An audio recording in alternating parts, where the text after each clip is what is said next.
Hi, and welcome to episode 5, Final Cut Pro, Editing Sound. In this podcast, we're going to cover how to edit sound and mix sound within Final Cut Pro. To start with, you will notice down here that most of these sounds connected to visions are appearing as a stereo pair. The way I can tell that is when I double click on it, you'll see that I have two channels there. And you can see also that the sound is sitting on A1 and A2, so it's sitting on two tracks. What that is one of those will be going to the left speaker and one of those will be going to the right speaker. I can also tell it's a stereo pair as there are little triangles there that match up, saying that it's a stereo pair. What that means is any changes I make to that sound will happen equally to the left and the right channel of that sound. You will notice down here my dramatic build.aif is actually not a stereo pair. It is sitting on A3 and A4, so there is a sound coming out of the left channel and one coming out of the right. I can tell this because when I double click on it, you will notice that this left one is set to -1, so it is coming out of the left channel, and the right one is set to +1, coming out of the right channel.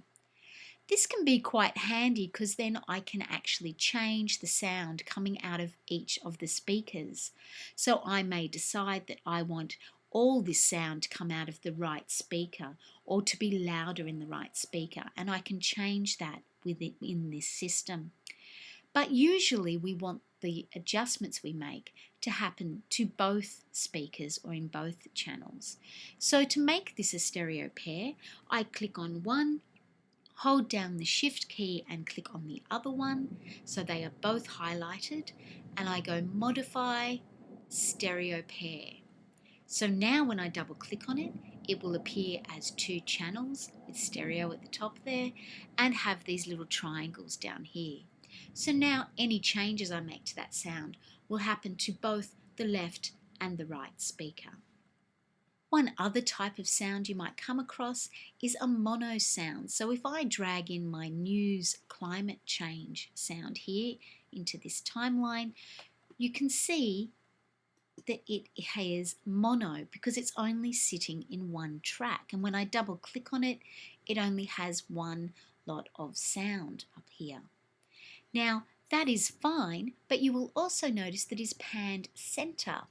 So when it is at 0 or pan center, it means that it is coming out of both the speakers, but it is the same sound. So it's a mono sound coming out of both speakers. Whereas with something like my dramatic build, these two sounds could in fact be different, but they are coming out of left and right channels. An extreme example of this is, for example, with my sand dunes footage. There is a very loud helicopter playing in the background, which I don't necessarily want to hear with my dramatic build. So when I play that, you can hear it.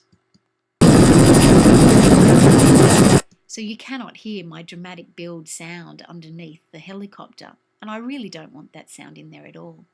So if I double click on that sand tunes, make sure I go here to the stereo tab, what I can do is drop the level of that sound, and I can do that by sliding this right across to the left there.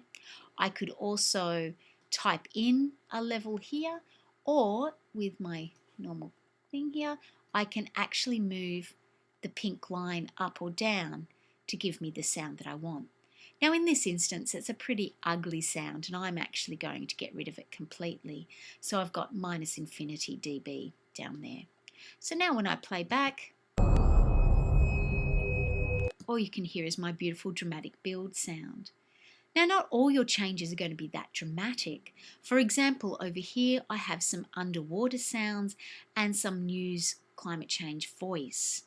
So what I might want to do is just drop that underwater sound just a little bit so that the news climate change voiceover comes out a little stronger.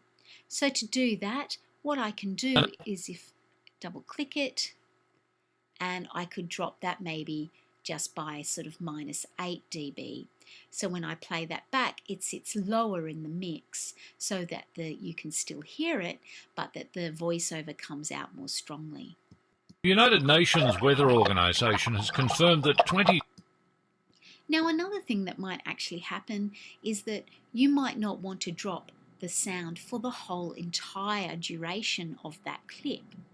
So what you can actually do, if I move my playhead there to the beginning of the climate change sequence and double click on the sound, the playhead will be in exactly the same place as it is here in the timeline here.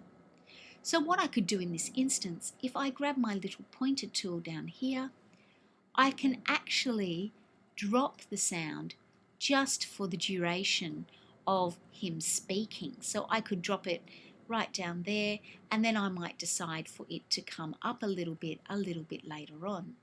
Obviously, how fast or slow it fades depends on where I put that little pointer, and I can put it wherever I would like it to be, and maybe I need to come up there. So now you can see that the underwater sounds is at about -5 dB, and when he starts talking, it drops right down to -64 dB, and then comes up a little bit at the end. So now when I play that, The United Nations Weather Organization has confirmed that 2010 was one of the 3 hottest years. you can hear that the sound of the water is considerably lower in the mix. I think in fact I've dropped that a little bit too low because it might be nice to hear some of the water in that little piece. So I can just move my little bits up here and up there just a little bit, and maybe just even up a little bit there, so we can actually hear it throughout. So now when I play it back, The United Nations Weather Organization has confirmed that it's there in the mix, but it's not quite as loud, which is really quite appropriate for that piece. Now, another little trick you can do in the timeline is if I click this little button down here, you can actually make those changes in the timeline rather than doing them up here in the viewer. That can actually be quite convenient, so that you can actually, using your pointer, once again you can set in little adjustments like that, or using your normal arrow you can drop the whole level or increase the whole level of the sound using that pink line. Look, I find this incredibly useful when I'm focusing on sound and when I'm actually doing my sound mix. However, I really strongly recommend that you don't leave that on all the time, because when you are editing for the vision or for the overall piece, you can sometimes accidentally, without realizing it, make changes to the volume of the or the pan of the sound without intending it, because it is all there ready to be accidentally clicked on. So my recommendation is that when you are focusing on the sound and doing your sound edit, that you may want to turn that on, but for most of the time you should leave it turned off. So I'm just going to click it there and that will turn that off. The next thing I want to talk about is normalizing the sound. Normalizing the sound means dropping each of those items of sound to the level of about -12.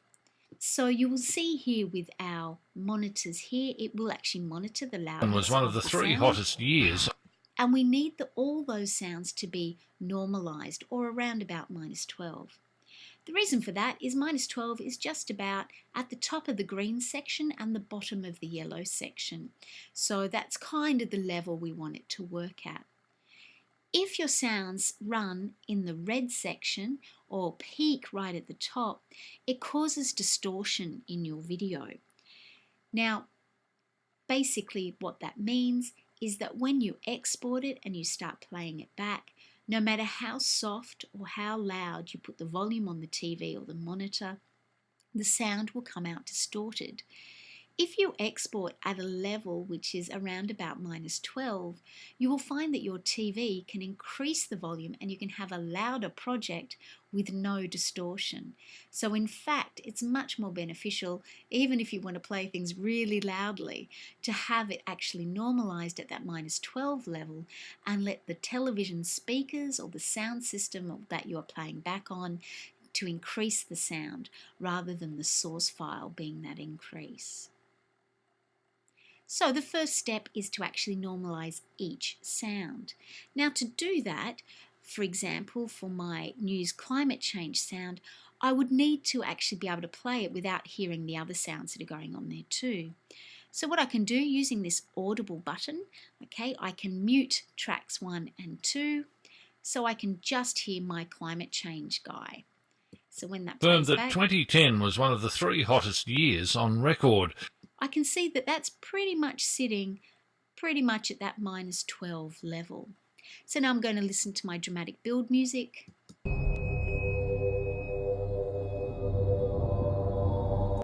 And I'm actually thinking that we could increase that sound and make it a little louder.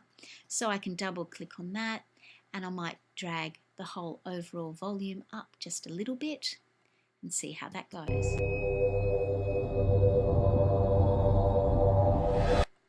And that's probably sitting at about the right level. Then I can mute my track audio 3 and 4 and just listen to my 1 and 2 and do a similar thing.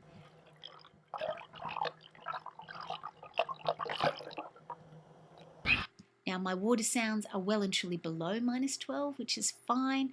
I could bring them up if I want to, but I don't think I want them much louder for my project. Likewise, my tadpoles are sitting well and truly below 12. And my reeds.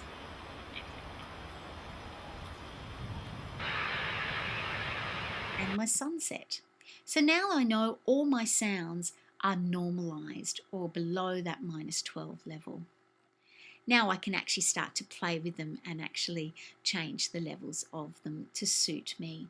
So with my audio mix, it can be a little tricky because this is the area where we need to rely on our ears. We need to use the best possible headphones we can for this. I highly recommend that the little bud earpieces that some people are using really is not good enough if you are actually looking at sound because they don't portray the sound in a realistic fashion. So you need some good headphones and you actually need to listen to where you think those sounds fit in the mix and adjust the sound levels accordingly. Also too, remember that when you add additional sounds, the overall sound will increase. So if I add several sounds to my piece, it could easily build up, even though they're all normalized, into that high red area. So I need to make sure the overall sound sits right down into that sort of low yellow, high green area. Now, our expectation with your project is that you will look at that sound in quite a way. So I'm just thinking here, we've got some underwater sounds, we've got the news climate change voiceover there, but it might be nice to bring in, I don't know, maybe some tension music down into there as well. So if I go back here, I'm not exactly sure what this is going to sound like, but my expectation with your projects is that you will build up this sound so that it really is quite a developed soundtrack. And it can obviously have the volumes can change, and then you might also use some sound filters as well. So if I play that now, let's just have a listen. We've got some underwater, some tension, and some news climate change voiceover, and we'll just have a listen to what that sounds like. The United Nations Weather Organization has confirmed that 2010 was one of the 3 hottest. And it's starting to build into quite a nice sounding piece. It's really important that we do spend that amount of time on our sound because sound is so important in these projects. You will notice with that the only vision I had is of blue and it's blurry and it's actually just got lots of movement. So the sound is actually depicting the story for me at that point. And it's really important because bad sound is much worse than bad vision. I will happily watch blurry shapes and colours going across my screen, but if I hear bad sound, I automatically think there is something wrong with the project. So that is how to edit sound within Final Cut Pro. Our next podcast is going to be on filters and effects and what we can do with our images to manipulate and change them.